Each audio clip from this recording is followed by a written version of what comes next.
Hi guys! So today we are going to be doing something really exciting. In front of me we have a real bag and a cake. Can you tell which is the real bag and which is the cake? Okay, before you answer that, let's just get started on making the cake.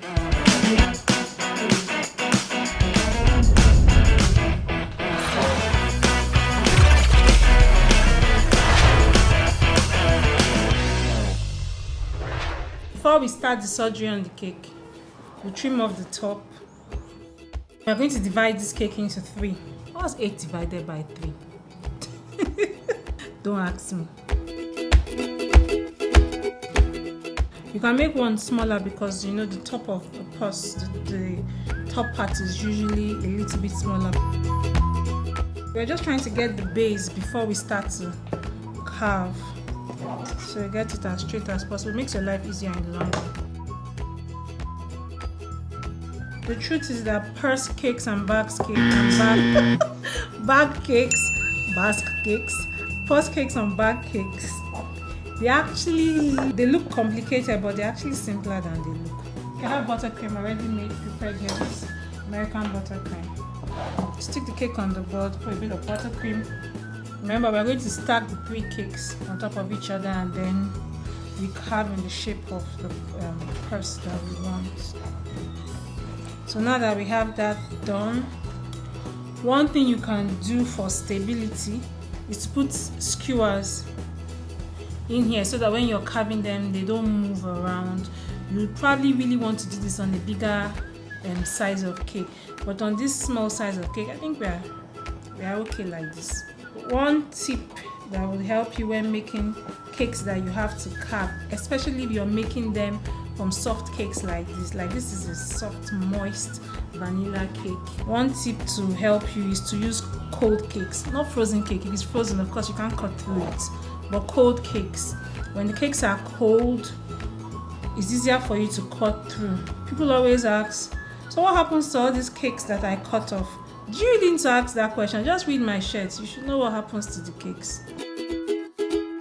When you're carving, one advice though is take it a little bit at a time. You know, don't just go knife crazy, and you know, if you slice off too much, then it will be hard to go back to the original size. But if you slice off a little, you can always go back to the size that you really want by slicing off some more. You have to be fast when you're trimming. You know, we started with cold cake, and the reason we use cold cake was so that it could would make it easier to cut through. But you have to be fast before the cake starts to melt and get soft and crumble, but not so fast that you trim nonsense. Sometimes you notice that you have like a bit of holes here and here and here and here, and before you cover with buttercream, the buttercream is going to, if you're using ganache, that's perfect. You know, you won't even need to do all this. But if you're using buttercream, you know, the buttercream may not cover it completely, and some of us like to make sure that the underneath of the cake is perfect even before we cover it. So one thing you can do is you can mix some of your cake crumbs with a little bit of buttercream and go to all the holes and dents, you know, and then you cover them up just like that, just to make sure that your base is solid.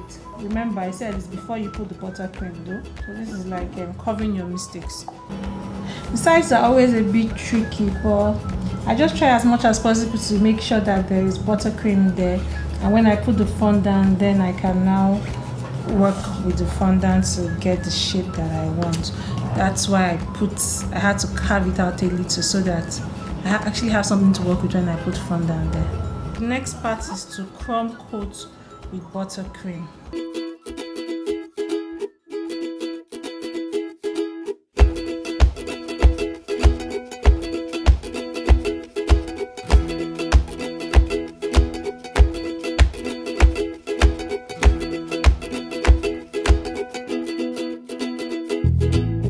I only like to do this on the sides so that my hand can go into where the buttercream is and smoothen it out a little more. This is how I like to cover my purses. I know people would cover like maybe everything at once, and then I find that a bit tedious. I think what I'll say is I panel my cakes. I first do the sides, then the front, and then the flap. And if the fondant is too hard, put a bit of water in it. If you find that your fondant sticks to your hand, you can either choose to use shortening or corn flour.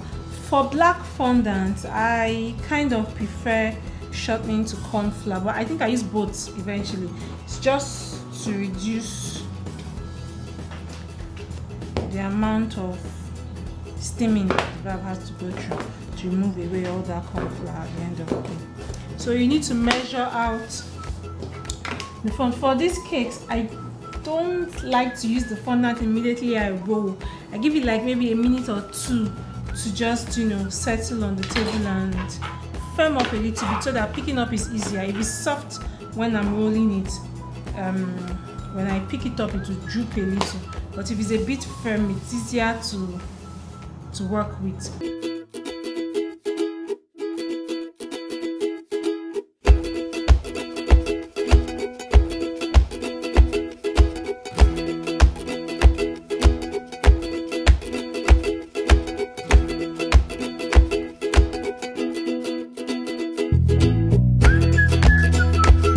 We are just going to measure this so that we are sure we have the correct length.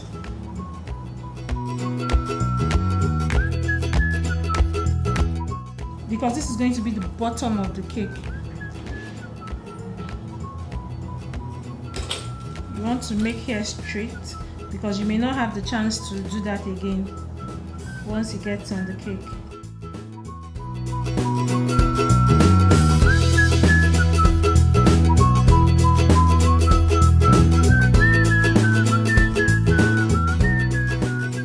Go over this with the stitching wheel. You can do it 2 times so that the stitch is obvious and it looks like they actually sewed through the fondant. And so now we lift this up carefully and then align. And so before you stick, you know, you want to make sure they are aligned. So if you notice, I didn't put any gum on this side because I don't want it to stick immediately, so that I can easily move it around. But I think it's fine now, so I can actually get gum and stick here. But before then, let's secure the bag. We can now put a little bit of edible gum made from CMC and water. Warm water, let the CMC dissolve in between the seams, and now we can seal it up so that it sticks. You see how smooth and firm it is, and it's not slouching or any of that. That's because you let the fondant dry out a little. You let it air dry. Not air dry, if you see it air dry but it was still flexible. Not air dry to the point that it starts to crack. Even though we are trying to imitate leather, so even if it cracks a little bit, it looks like a bit of distressed or used leather.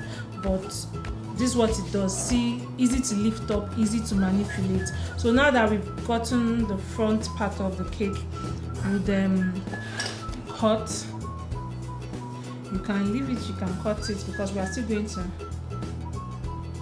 cover the back, but I'll cut it. This is called a mat, and so you put it on it and roll it out, so the fondant gets the same pattern as this. I'm just looking for the side of the mat that I really like. I think I like this side. This mat can be found in any cake shop. So when you put that, you just roll, not too much, well, pressure.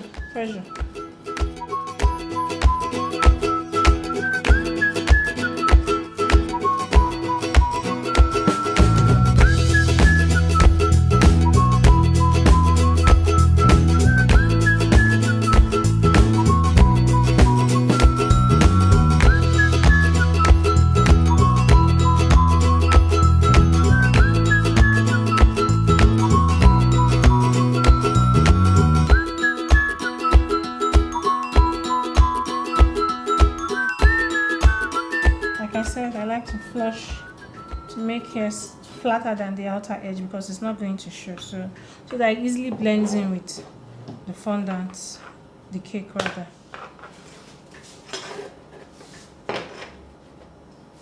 I think this has air dried enough, so you don't trust the steadiness of your hand, just use a ruler.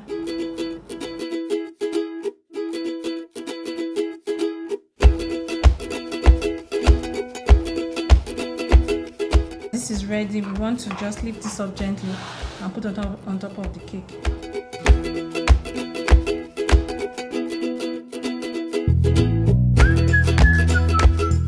Now you can use your edible gum and go all the way here now that you're sure that things are in place.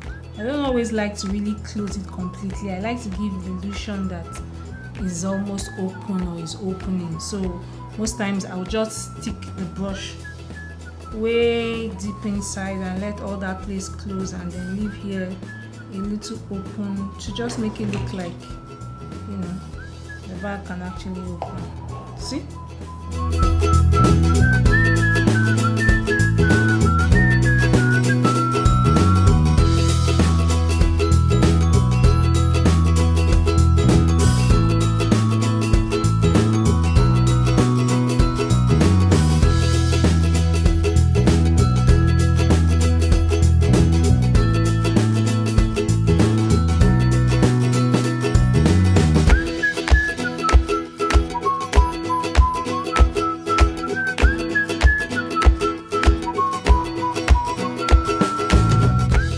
Of a hole where the straps are coming out from, I would use the balling tool to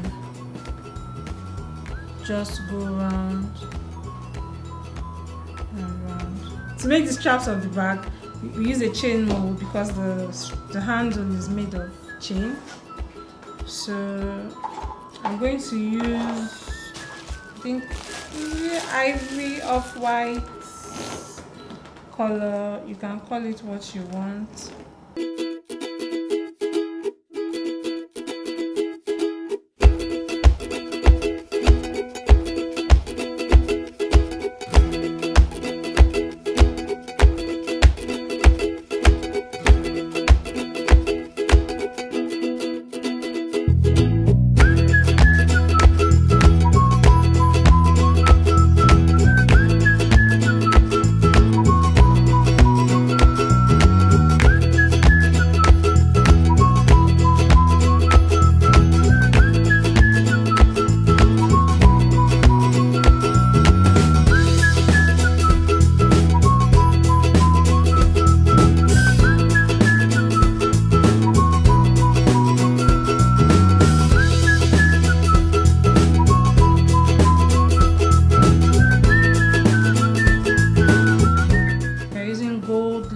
Dust mixed with edible spirit or vodka, whatever alcohol you have on hand.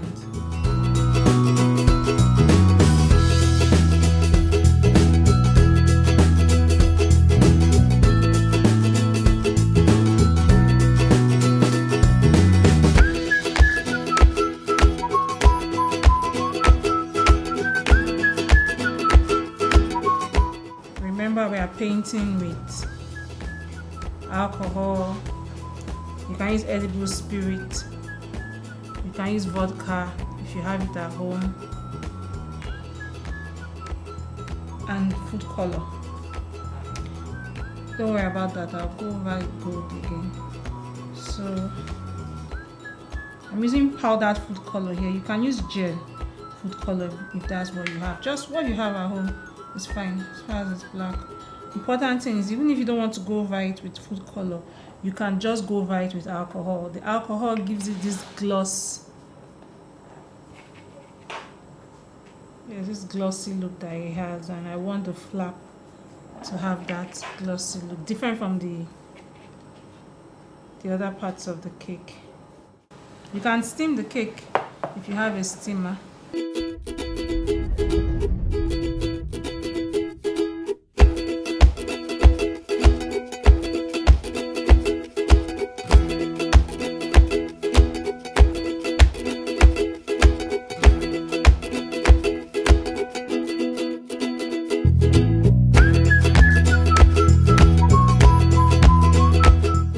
watching this video? Let me know in the comment section. If you also have any questions about this video that I didn't talk about, put them down in the comment section. I'll be happy to answer them. Let me know what kind of videos you want to see, you know, so that we can recreate what you really want to see.